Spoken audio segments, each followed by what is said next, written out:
China slams NVIDIA's H20 chips and urges firms to use domestic AI hardware. GitHub is a little less independent after its CEO resigns. Is the old Linus Torvalds back? Apple kicks Siri down the road again while Android and Alexa get smarter.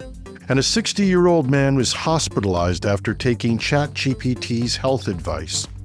Welcome to #Trending. I'm your host, Jim Love. Let's get into it.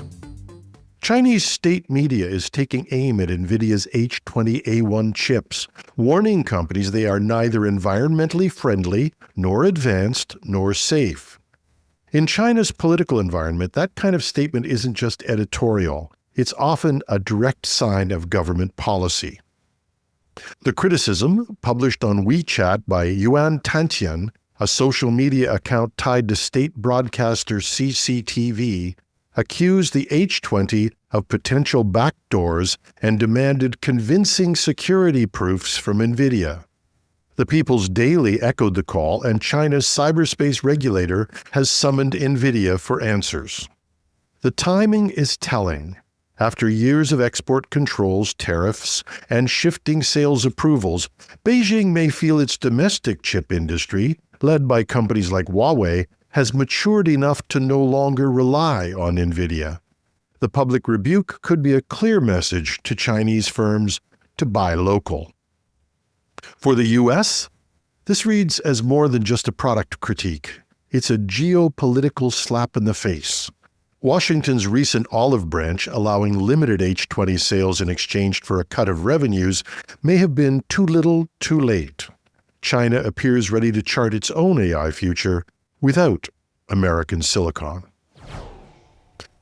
GitHub CEO Thomas Dohmke is stepping down at the end of this year, and Microsoft will not replace him. Instead, the developer platform will be folded into Microsoft's core AI division, ending the relative independence it has maintained since Microsoft acquired it in 2018. Dohmke, who has led GitHub since 2021, is leaving to start a new company. He will stay through year-end to oversee the transition. Core AI chief Jay Parikh will take over responsibility for GitHub once the change is complete. Microsoft's decision comes as it deepens its focus on AI, with GitHub's Copilot tools now central to its developer strategy. And while GitHub has operated largely at arm's length from Redmond, this integration marks a shift towards a full alignment with Microsoft's AI agenda. With GitHub's culture and identity changing, there's a question about how the developer community will react, but there's also a question about, are there any credible alternatives waiting in the wings? Linus Torvalds, the uncompromising creator of Linux, is back to his unapologetically blunt form. Reviewing a RISC-V patch for Linux 6.17, he didn't mince words.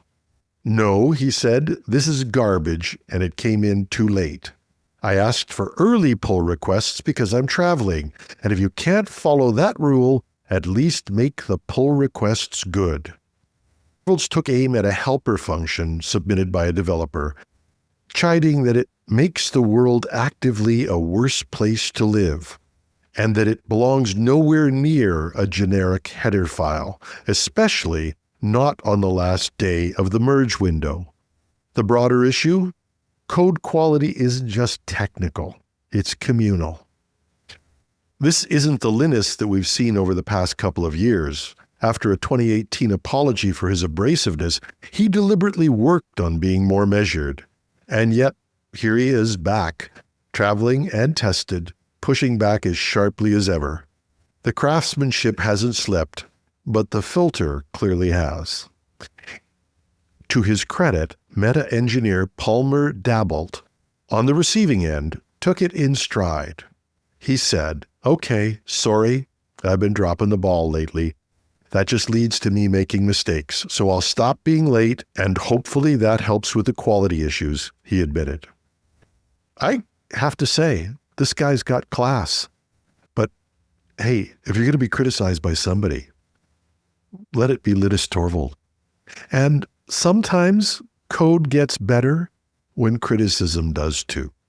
So despite the tantrums, Linus remains the undisputed head of Linux. Maybe people take this criticism because it's not seen as ego, but as a relentless devotion to excellence in a world where software quality isn't always at its best. The meek may inherit the earth, but the cranky get better code. If you were hoping Apple would finally deliver on that big Siri upgrade, here's the latest. It's delayed again.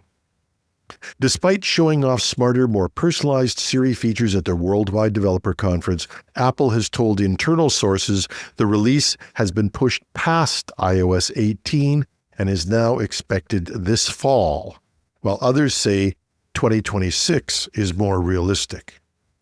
Meanwhile, even as Amazon and Google press ahead, Apple users still want what feels like a seamless experience and not cobbled together promises.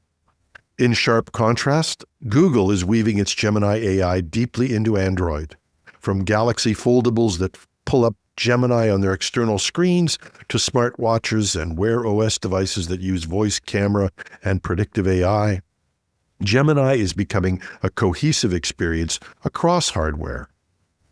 Amazon isn't standing still either. Alexa just landed a generative AI revamp, while the New York Times struck a major deal to provide news summaries and excerpts for Alexa and to train its AI models. Tim Cook has said we may not be first to market, but we define the market. But being second can only be a strength for so long. Watch as Android and Alexa continue to lock in smart, integrated AI experiences, while Apple's delays risk feeling less like strategic timing and more like sitting on the sidelines.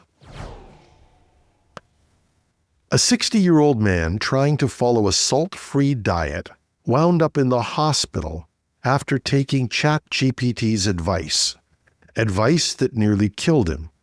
The man asked the AI for a substitute for table salt, and ChatGPT correctly said sodium bromide. The problem? Sodium bromide isn't for human consumption. It was once common in the 19th century as a sedative, but it's been banned in food for decades because of its toxicity. But unaware of this danger, he swapped it into his meals for 3 months. Slowly, the damage built up. He developed paranoia, hallucinations, extreme thirst, poor coordination, and skin problems. And when he was finally admitted to hospital, doctors diagnosed him with bromide poisoning, a rare condition known as bromism. He was treated with fluids, electrolytes, and antipsychotics until his symptoms cleared up and his mind returned to normal. This case underscores the risk of using AI for medical advice without a human check. Surveys show that 35% of Americans use AI for health questions and 63% trust it.